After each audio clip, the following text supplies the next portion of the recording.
তোমালোকৰ যিটো প্ৰথম ইউনিট টেষ্ট পৰীক্ষা এই পৰীক্ষাটোৰ অসমীয়া কুৱেশ্যন পেপাৰ এখন লৈ আহিছো ক্লাছ 10ৰ যিকোনো পৰীক্ষা দিয়াৰ আগত আমি প্ৰিভিয়াছ ইয়াৰ কুৱেশ্যন পেপাৰ চোৱাটো বহুত ইম্পৰ্টেন্ট এইখন আছে যোৱা বছৰৰ কুৱেশ্যন পেপাৰ আৰু এনেকুৱা কুৱেশ্যন পেপাৰ তোমালোকক কমন পৰিব যে তোমালোকে লাষ্টলৈকে চাবা সময় 2 ঘণ্টা থাকিব ফুল মাৰ্কস থাকিব 50 প্ৰথম প্ৰশ্নটো আছে অতি চমু উত্তৰ দিয়া যিকোনো 5টা দিব দিছে য'ত এটাত 1 নম্বৰকে 5টাত 5 নম্বৰ থাকিব কত দি আছে কোকা কোলা কোম্পানীৰ বিজ্ঞাপনটো কোৱা কথাটো কি আছে প্ৰথম অৱস্থাত উদ্যোগীয়ে কি কৰিবলৈ সাজু থাকিব লাগিব ছাত্ৰছাত্ৰীৰ এনসাৰখিনি মই নেক্সট কৰি দিম তাৰমানে তোমালোকে প্ৰেক্টিছ কৰাতে কিমানখিনি আগবাঢ়িব পাৰিলা মই নেক্সট ভিডিঅ'তে তোমালোকৰ এনসাৰখিনি লৈ আহিম চেনেলটো সাবস্ক্ৰাইব কৰি ৰাখিবা গত আছে শিৱ আৰু শক্তি পূজাৰ মূল কোড আৱিষ্কাৰ হৈছিল মধ্য এছিয়াৰ ইতিহাস গ্ৰন্থৰ ৰচক কোন উন্নত আছে মাধৱদেৱৰ প্ৰিয় গ্ৰন্থখনৰ নাম কি 2 নম্বৰ প্ৰশ্নটো আছে উদ্যোগী কোনসকল ব্যক্তিক কোৱা হয় য'ত 2 নম্বৰ আছে অজন্তাৰ গুহাৰ শিল্পকলা এটি বিৱৰণ দিয়া য'ত 3 নম্বৰ আছে নাগাৰ্জুন কোন তেওঁ ক'ত আছিল আৰু কি কৰিছিল য'ত 3 নম্বৰ আছে 5 নম্বৰ আছে প্ৰাচীন ভাৰতৰ বিশ্ববিদ্যালয় বিলাকৰ চমু পৰিচয় দিয়া য'ত 4 নম্বৰ ইয়াৰ পৰা তোমালোকৰ থাকিব পদ্যাংশৰ পৰা আছে 6 নম্বৰটো অতি চমু উত্তৰ দিয়া যদি এটা 1 নম্বৰকে 5টাত 5 নম্বৰ আছে ব্ৰজাৱলী ভাষাৰ মূল ভেটি কি বৰগীতটি কি ৰাগত বন্ধা হৈছে কোনবোৰ গীতৰ সৈতে জিকিৰ গীতৰ সুৰৰ সাদৃশ্য আছে হাতাম পুৰুষীয়া সোণৰ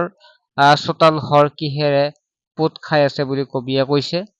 নেক্সট প্ৰশ্ন আছে অসম কেশৰী বুলি কাক কোৱা হয় ঠিক আছে বা তোমাৰ দেখেই ভগৱান গ্ৰন্থৰ ৰচক কোন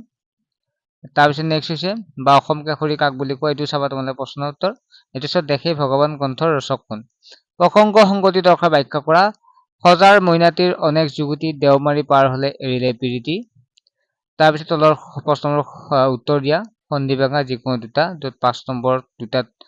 এটাত 2 নম্বৰকে 5টাত 10 নম্বৰ আছে ভয়াতুৰ নাবিক সমন্বয় সংস্কৃতি যিকোনো দুটা লিখিলে হ'ল তাৰপিছত আছে সমাৰ্থক শব্দ লিখা যিকোনো দুটা হাত আসমান ফুল সপোন গত আছে বিপৰীত শব্দ লিখা যিকোনো দুটা কৰ্মহীন সফল জীৱন আৰু বীৰ বাক্য ৰচনা লিখা যিকোনো দুটা গাই বাইছা ধুধৰ পচলা চকু ফুৰা উন্নত আছে তলৰ শব্দকেইটা কি কাৰণে মূৰ্ধন্য আৰু মূৰ্ধন্য খ হৈছে লিখা যিকোনো দুটা নাৰায়ণ সুখম কষ্ট 9 নম্বৰ প্ৰশ্নটো আছে ভাষিক দিশৰ পৰা তিৱাসকল কোনটো থালৰ লোক 10টো আছে ভীমবৰ দেউৰীৰ বিষয়ে চমুকৈ লিখা 11 নম্বৰ ভাৱ সম্প্ৰসাৰণ কৰা শুই থকা শিয়ালে হাঁহ ধৰিব নোৱাৰে 12 নম্বৰ আছে যিকোনো এটাৰ সূত্ৰ লিখি উদাহৰণ দিয়া দ্বিগু সমাস অনুৰূপ শব্দ 13 নম্বৰ আছিল তলত যিকোনো বিষয়ৰ ওপৰত এখনি ৰচনা লিখা তোমাৰ জীৱনৰ লক্ষ্য দৈনন্দিন জীৱনত বিজ্ঞানৰ অৱদান